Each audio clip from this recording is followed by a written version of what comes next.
Sa gitna ng pagbuhos ng ulan bunsod ng habagat, hindi nito napigilan si First Lady Liza Araneta Marcos na mag-abot ng tulong sa mga naapektuhang residente sa lungsod ng Maynila. Karamihan sa kanila naapektuhan ng pagbaha bunsod ng sama ng panahon at ang ilan nabiktima naman ng sunog kamakailan. Sa kanyang pagbisita, tulong ang hatid ng unang ginang. Bitbit ang mensahe ng pag-asa mula kay Pangulong Ferdinand R. Marcos Jr. Nagbigay ang unang ginang sa tulong ng PCSO ng nasa 350 charity timba sa mga residenteng nasa lanta. Kada piraso nito naglalaman ng ready-to-eat meals, canned goods, 3 kilo ng bigas at iba pang pangunahing pangangailangan. Lagi sa asawa ko mabigat. Ma'am!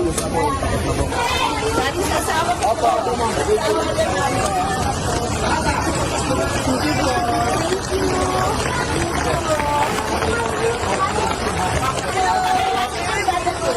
Malaking tulong daw ito para sa mga residente.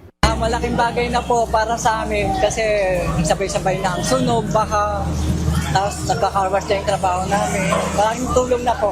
Malaking tulong sa amin to kasi kailangan po talaga namin to, lalo ngayon ganito yung panahon. Yung iba po hindi makapagtrabaho dahil nga sa ng panahon. Kaya maraming salamat po sa pagbibigay po ng tulong sa ating First Lady po. Salamat. Isa po kami sa mga biktima na nasunugan. Na-wash out po kami, halos wala pong natira sa amin kahit mga ID. Pero papasalamat po kami, safe naman po yung mga family namin. Nagpapasalamat po ako kahit hirap po kami sa buhay. Meron po mga taong tumutulong po sa amin. Tiniyak naman ng PCSO na magpapatuloy ang kanilang pamamahagi lalo na sa panahon ng sakuna. Tuloy-tuloy po ito, ma'am.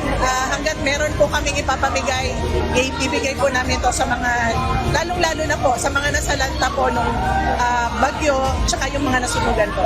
Sa panahon ng pangangailangan, may inaasahang sandigan. Sa tulong na may malasakit, dama ang pagkalinga ng pamahalaan. Para sa Integrated State Media, Kenneth Pasyente ng PTV.